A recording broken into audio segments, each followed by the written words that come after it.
After family lunch, my sister said, "Don't tag along next week. You'll ruin the vibe." Mom looked away. Dad stayed silent. I just smiled. That night, I canceled the group tour, froze the travel card, and pulled my name from the trip insurance. At check-in, they were denied entry. 3 missed calls from Dad. Then a text from my brother. "We can't board." "What did you do?" I texted back. The words hit me like a slap across the face, but I kept my expression neutral. My fork hung suspended halfway to my mouth as my younger sister Claire's voice echoed in the dining room.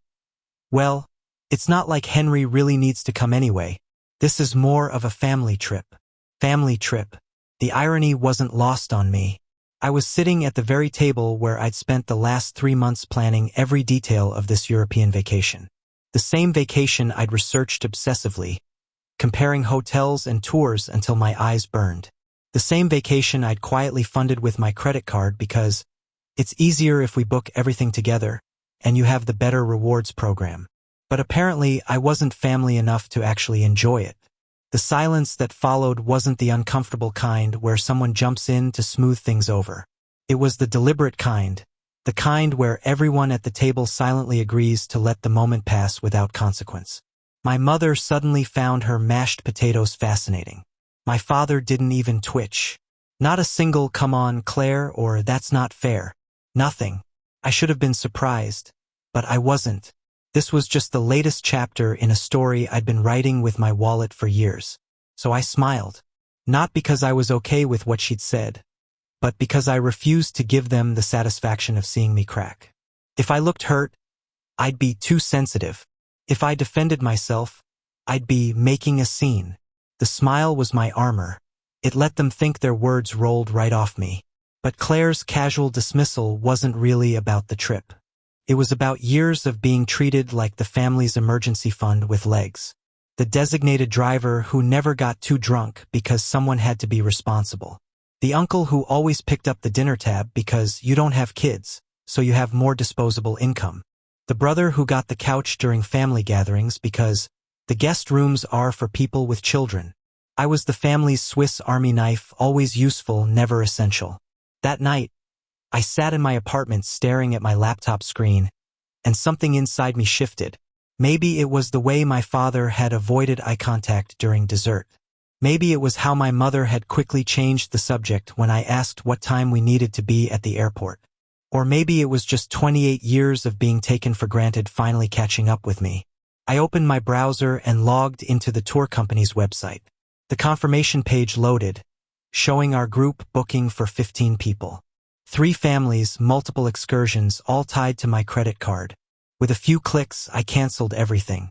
The cooking class in Tuscany, gone. The private vineyard tour, deleted. The chartered boat in the Greek islands, vanished. Then I turned to the joint travel credit card I'd opened specifically for this trip. The same card Claire had used to upgrade her family to business class without asking. The same card Eric had used to book the villa's security deposit. I called the customer service line and froze the account. But I wasn't done. Not even close. I logged into my banking app and removed myself from the travel insurance policy. Then I called the airline and reported fraudulent charges on my credit card. Technically true, since I never authorized those business class upgrades. The beautiful thing about airline security protocols is that when fraud is reported, online check-in becomes impossible. Every ticket tied to that transaction gets flagged for manual review. The silence that followed was intoxicating. No frantic texts about confirmation numbers. No last-minute requests to just cover the driver tips. No panicked calls about forgotten travel documents. For 3 days, my phone stayed blissfully quiet. Then check-in day arrived. I was at home, feet up on my coffee table, watching a mindless Netflix series when my phone started buzzing. First call from Dad declined. Second call ignored. Third call went to voicemail, which I didn't bother listening to. Then came the text from Eric that made everything worth it. "We can't board. What did you do?" I typed back just 4 words. "Enjoy the vibe, brother." Before I could second-guess myself, I opened my banking app one more time. For 2 years, I'd been automatically sending $700 a month to Eric's landlord because his credit was shot and I had room in my budget. Not anymore. I canceled the recurring payment with a single tap. The satisfaction was immediate, but so was the ache. This wasn't just about the money, though God knows that added up. It was about finally admitting something I'd been afraid to face. I wasn't a beloved family member who happened to be generous. I was a checkbook with a heartbeat. They didn't call the next morning. I'd expected angry voicemails, guilt-trip texts, maybe even a dramatic appearance at my door. Instead, there was just silence. The kind of silence that says, "We don't know how to handle this yet." I pictured them in the airport, Claire frantically talking to gate agents while Eric's kids melted down in the background. I imagined Dad standing with his arms crossed, probably thinking this was all unnecessary drama, while Mom tried to hold everyone together with her patented combination of optimism and denial. For the first time in years, I had a day with zero family logistics. No one asked me to confirm hotel bookings or download insurance documents. No one needed me to figure out the group dinner reservation or coordinate the shuttle schedule. The absence of their constant needs felt strange, peaceful, almost addictive. That evening, a text from Mom finally appeared. "We're staying at a hotel near the airport. Claire is upset. Eric's kids are exhausted. Can you please call me?" No apology. No acknowledgement of what had actually happened. Just emotional manipulation wrapped in a plea for help. I stared at the message for a full minute before locking my phone and walking away. For once, I wasn't going to be the fixer. The next day, they went somewhere else. Not Europe. Not the carefully curated itinerary I'd spent months perfecting. They ended up at some budget resort in Florida. 2 cramped rooms, a mediocre buffet, no excursions. Their social media posts were telling. Just one photo of the kids by a generic hotel pool. No location tags. No "wish you were here" captions. It looked like a funeral with palm trees. For days of radio silence followed. Then, Friday night, my apartment buzzer started going off like a fire alarm. No warning text, no heads-up call. I almost ignored it, thinking it might be a delivery. But then I heard Eric's voice through the intercom. "Open the door, man." I hesitated, finger hovering over the button. Then curiosity won out. Eric walked into my apartment like he owned the place, which was rich considering I'd been paying his rent for 2 years. He didn't sit down, didn't ask how I was doing, didn't even pretend this was a social visit. He just stood in my living room, arms rigid at his sides, and launched into his prepared speech. "You seriously messed everything up." No hello. No acknowledgement of his role in this disaster. Just blame served up hot and fresh. He went on for several minutes about how Claire was furious, Dad was humiliated, the kids were confused, Mom was stressed. According to Eric, the whole thing had spiraled into a disaster because I'd chosen to act like a child over one comment. I let him talk. Then I asked him a simple question. "How many trips have I paid for?" He shifted uncomfortably but didn't answer. "How many hotel upgrades? How many dinners? How many fees have I quietly covered over the years? Did anyone even notice when I booked the bigger rental van so the kids wouldn't be cramped in the back?" "That's just what families do," he said, falling back on the same tired justification. "Money shouldn't be used to keep score." "Really?" I pulled out my phone and opened my banking app. "When was the last time you paid your own rent without my help?" That stopped him cold. "You're really going to throw that in my face?" Instead of answering, I turned my phone screen toward him. 2 years of $700 monthly payments, all documented in neat little rows. "Did you ever plan to take this over? Or did you just assume I'd pay forever?" His face flushed.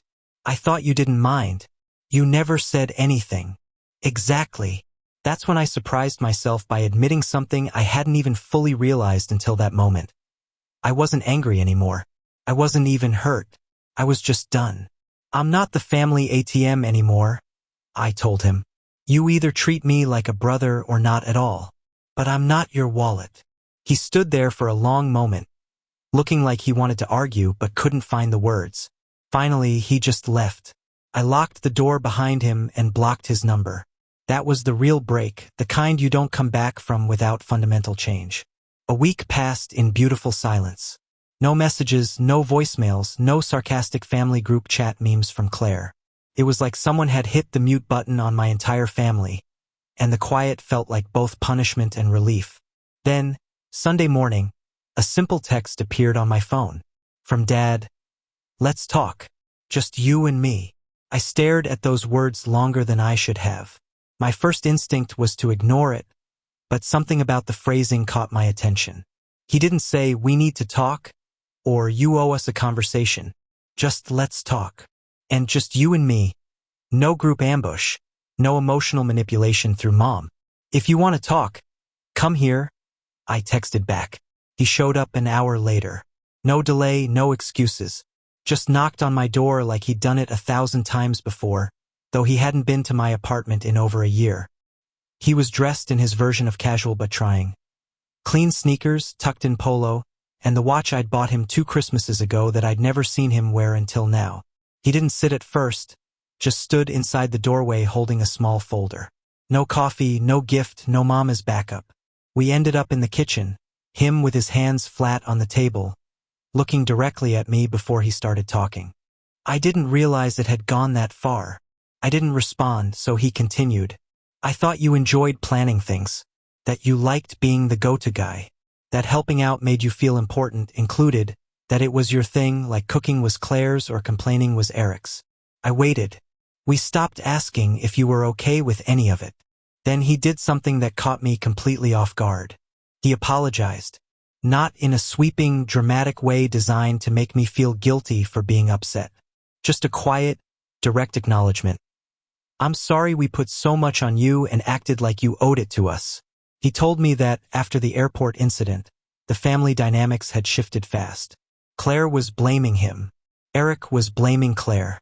Mom was quietly blaming herself, as usual. No one wanted to take responsibility, but none of them could deny that I'd been holding things together for a long time. Then he said something that really got my attention. "Seeing you cut off Eric's rent was the wake-up call. I didn't even realize you were still paying it. I thought that had ended months ago." When I told him it had never ended, he went quiet for a moment. Then, "That's on me too." He handed me the folder. Inside wasn't a letter or a guilt trip manifesto. It was a rent receipt. He had paid Eric's landlord directly. I told him it was time he figured it out himself. And if he couldn't, it wasn't your job to carry it anymore. In our family, that wasn't just a receipt. That was a seismic shift. It was the first time my father had picked up something I'd been quietly expected to handle for years. Not because I demanded it, not because he was forced to, but because he finally saw it for what it was. He stood up to leave, pausing at the door. "I'm not expecting you to forgive or forget overnight. I just wanted you to know someone heard you. Maybe the rest will come later." Before he walked out, he added, "You were never just the one without a family. You're part of ours, and we're going to fix how we show it." I stood there with that receipt in my hand, feeling something I hadn't experienced in years. Hope. The next day, Claire showed up unannounced. I saw her through the peephole, standing in the hallway with a paper bag and her phone, looking like she was still deciding whether to go through with whatever she'd planned.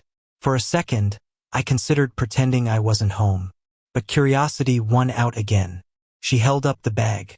"It's from that deli you like. Turkey and Swiss." She hated that place. Always said everything tasted like cardboard. But she'd brought it anyway. I let her in. She kept her sunglasses on and sat at my kitchen table like she was trying to make herself as small as possible. "You were right to be pissed," she said without preamble.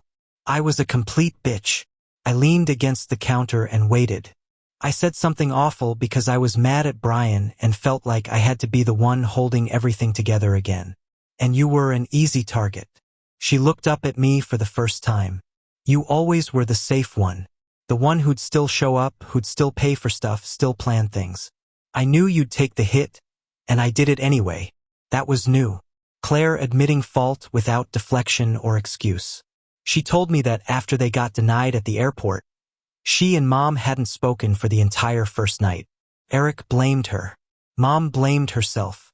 Dad stayed silent. The kids were confused and cranky, and her husband Brian had made everything worse by saying, "Well, at least Henry won't be around to sulk." That's when I realized just how much you'd been holding together without ever saying a word about it. She reached into her purse and pulled out a folded piece of paper. A check for $1,400. For the last 2 trips, maybe 3. I don't even know anymore. She slid it across the table. I wanted to show you I'm done pretending this stuff doesn't matter.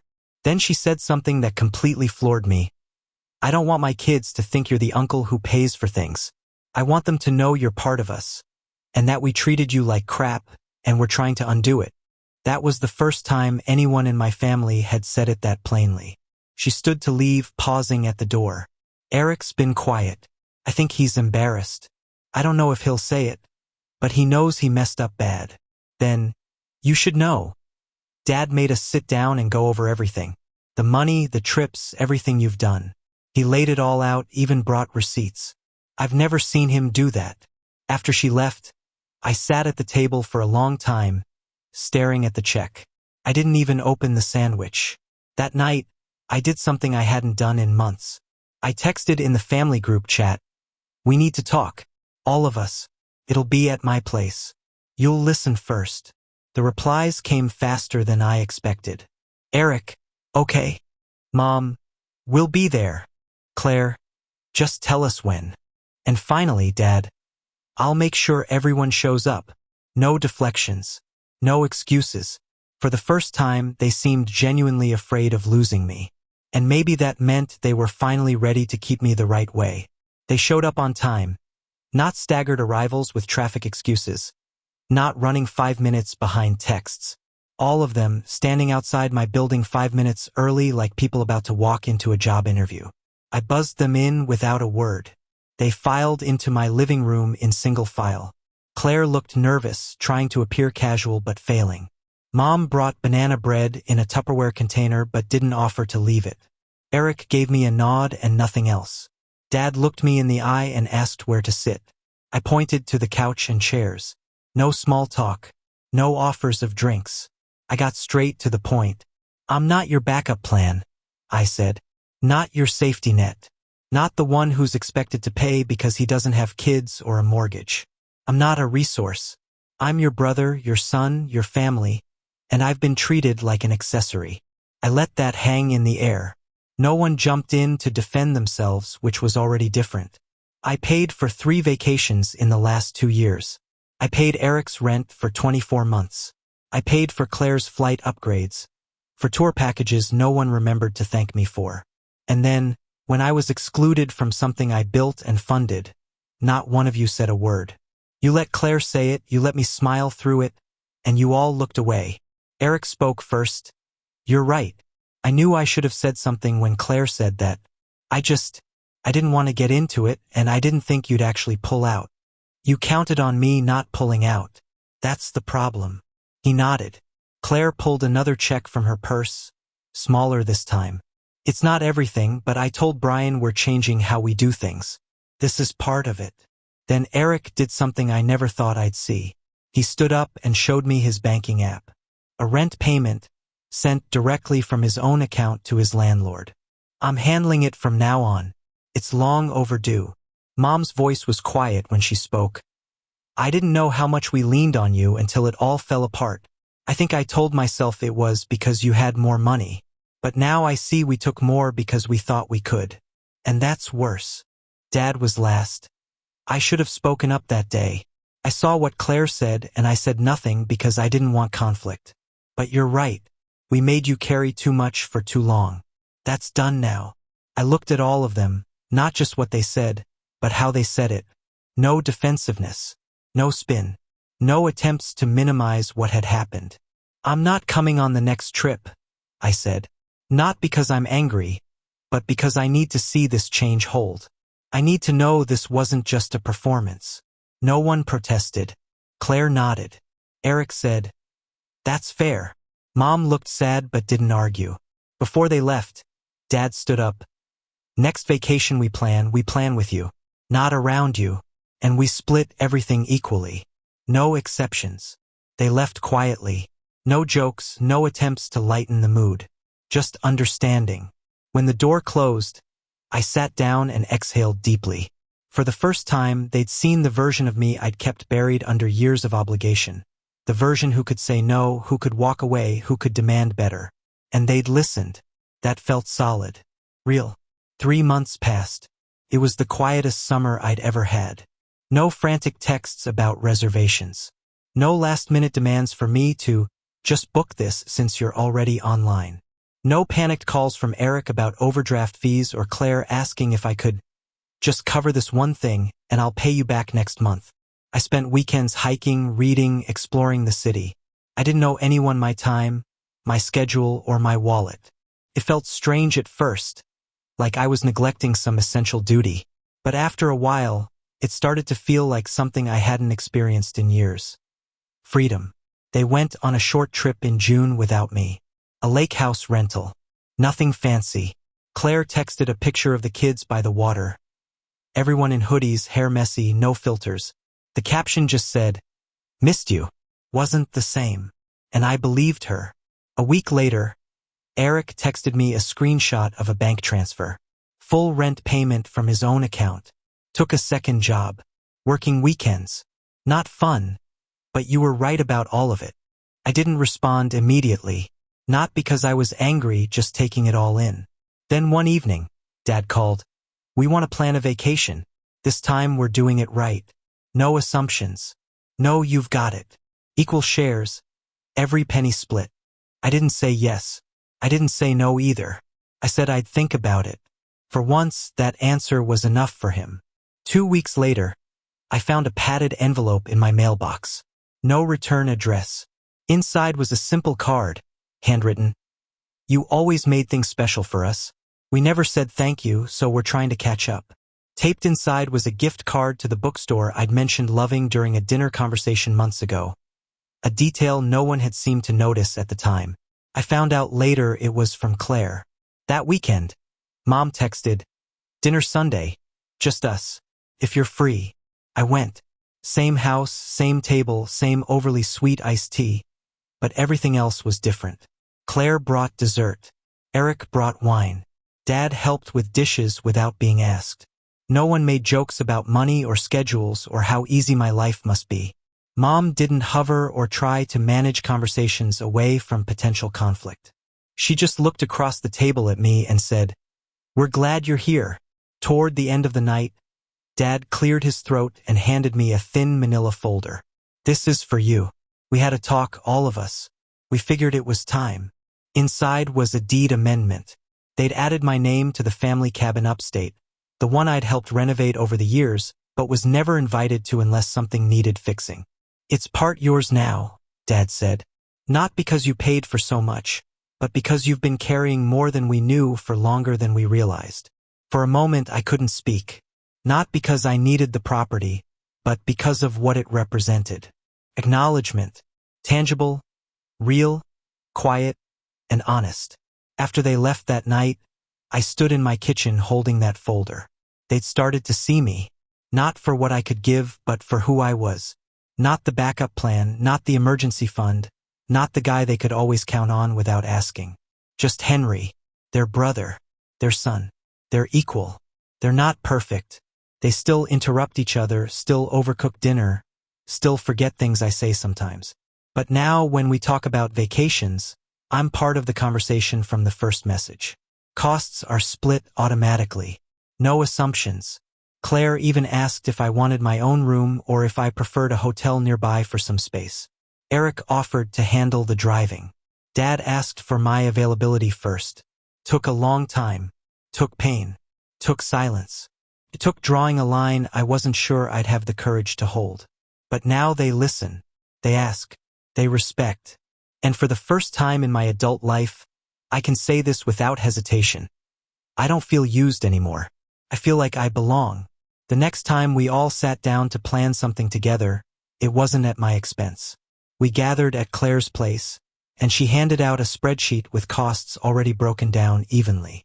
Eric brought a notebook, an actual notebook with transportation and meal planning notes. Mom brought old photos from past trips. And Dad, for once, didn't try to take control of the conversation. Halfway through the planning session, he looked at me and asked, "You good with this?" And I was, For the first time in years, I really was